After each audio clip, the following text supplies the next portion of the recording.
ओम श्री शक्ति नमः। ओम श्री शक्ति नमः। ओम श्री शक्ति नमः। ओम श्री शक्ति नमः। दस की एक ही रक्षा के लिए भगवान विष्णु से प्रार्थना। भगवान का शीघ्र दो जनित संकटों को टालने में अपनी असमर्थता बताते हुए दस को समझना तथा सेना सहित वीरभद्र का आगमन। दक्ष बोले, देव देव हरे विष्णु दीन बंधो कृपा निधि, आपको मेरी और मेरे यज्ञ की रक्षा करनी चाहिए। प्रभु, आप ही यज्ञ के रक्षक हैं, यज्ञ ही आपका कर्म है और आप यज्ञ स्वरूप हैं। आपको ऐसी कृपा ऐसी कृपा करनी चाहिए जिसमें यज्ञ का विनाश न हो। ब्रह्मा जी कहते हैं, मुनिवर इस तरह अनेक प्रकार के सारे प्रार्थना करके दक्ष भगवान श्री हरि के चरणों में गिर पड़े। उनका शीत भय से व्याकुल हो रहा था। तब जिनके जिन जिन तब जिनके मन में घबराहट आ गई थी, उन प्रजापति दस को उठाकर और उनकी बात सुनकर भगवान विष्णु विष्णु ने डिवाइडेड शिव का स्मरण किया। अपने प्रभु एवं मान ऐश्वर्य से युक्त परमेश्वर परमेश्वर शिव का स्मरण करके शिव तत्व के ज्ञाता श्री हरि दक्ष को समझाते हुए बोले। श्री हरि ने कहा, दक्ष, मैं तुमसे तत्व की बात बता रहा हूँ, तुम मेरी बात ध्यान देकर सुनो। मेरा ये वचन तुम्हारे लिए सर्वथा हितकर तथा महामंत्र के समान सुखदायक होगा। दक्ष, तुम्हें तत्व का ज्ञान नहीं है, इसीलिए तुमने सबके अधिपति परमात्मा शंकर की अवहेलना की है। ईश्वर की अवहेलना अवहेलना से सारा कार्य सर्वथा निष्फल हो जाता है। केवल इतना ही नहीं, पग पग पर विपत्ति भी आती है। जहाँ अपूज्य पुरुषों की पूजा पूजा होती है और पूजनीय पुरुष की पूजा नहीं जाती, वहाँ दरिद्रता, मृत्यु तथा भय, ये तीन संकट अवश्य होंगे। इसीलिए संपूर्ण में तुम्हें भगवान वैश्व का सम्मान भगवान वैश्व का त्रिज्या का सम्मान करना चाहिए।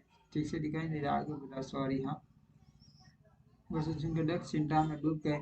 उनके चेहरे का रंग उठ गया और वे चुपचाप पृथ्वी पर खड़े रह गए। इसी समय भगवान रुद्र के भेजे हुए गणनायक वीरभद्र अपनी सेना के साथ एक स्थल में जा पहुंचे। वे सब के सब बड़े शूरवीर, निर्भय तथा रुद्र के सम्मान ही पराक्रमी थे।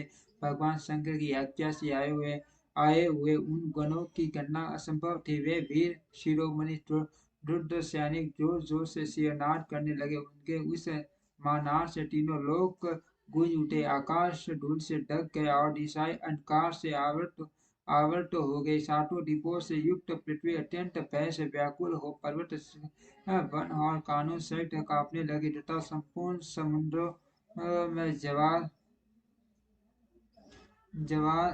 आ गया। इस प्रकार समस्त लोगों का विनाश करने में समर्थ उस विशाल को देखकर समस्त देवता आदि चकित हो गए। सेना के उद्योगों को देख देख दस के मुंह से खून निकल आया। वे अपनी स्त्री को साथ ले भगवान विष्णु के चरणों में दंड की भांति गिर पड़े और इस प्रकार बोले। दक्ष ने कहा, विष्णु महाप्रभु, आपके आपके बल से ही मैंने इस महान यज्ञ का आरंभ किया है। छठ कर्म की सिद्धि के लिए आप ही प्रमाण माने गए। विष्णु, आप कर्मों के साक्षी तथा यज्ञों के प्रतिपालक हैं। महाप्रभु, आप वेदोक्त धर्म तथा ब्रह्मा जी के रक्षक हैं। प्रभु, आपको मेरे इस यज्ञ की रक्षा करनी चाहिए, क्योंकि आप सबके प्रभु हैं। ब्रह्मा जी कहते हैं, दक्ष की अत्यंत दृढ़तापूर्ण बात सुनकर भगवान विष्णु उस समय शिव तत्व से विमुक्त हुए। दक्ष को समझाने के लिए इस प्रकार बोले। श्री विष्णु ने कहा, दक्ष, संदेह नहीं है कि मुझे तुम्हारे यज्ञ की रक्षा करनी चाहिए, क्योंकि धर्म परिपालक से जो मेरी सत्य प्रतिज्ञा है वह सर्वत्र विख्यात है। परंतु दक्ष, मैं जो कुछ कहता हूँ उसे तुम सुनो। इस समय अपनी करुणा पूर्ण बुद्धि को त्याग दो। देवताओं के क्षेत्र नैमिष सारण्य में जो अद्भुत घटना घटित हुई, उसका तुम ईश्वर नहीं हो रहा है। तुम क्या अपनी बुद्धि के कुबुद्धि के कारण उसे भूल गए? यहाँ कौन भगवान रुद्र के कोप से तुम्हारी रक्षा करने में समर्थ है? दक्ष, तुम्हारी रक्षा किसको अभिमत नहीं है, परंतु जो तुम्हारी रक्षा करने को उद्यत होता है वह अपनी दुर्बुद्धि का ही परिचय देता है। तू मते क्या कर्म है और क्या अकर्म है, इसे तुम नहीं समझ पा रहे हो।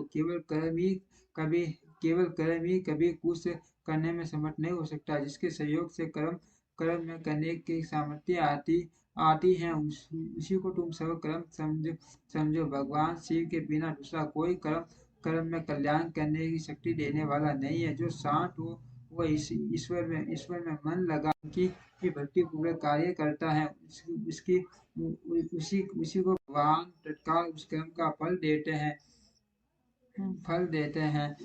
जो मनुष्य केवल ज्ञान का सहारा ले अनिश्वरवादी हो जाते हैं या ईश्वर को नहीं मानते हैं, वे 60 कोटि कल्पों तक नरक में पड़े रहते हैं।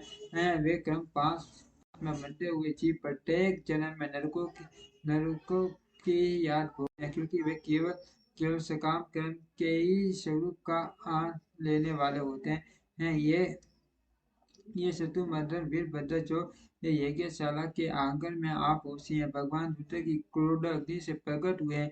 इस समस्त रुद्र गणों के नायक यही हैं। ये हम लोगों के पास लिए आए हैं, इसमें संशय नहीं है। कोई भी कार्य क्यों क्यों हो, बस इनके लिए कुछ भी अशक्य है ही नहीं। मान मान सामर्थ्यशाली वीरभद्र सब देवताओं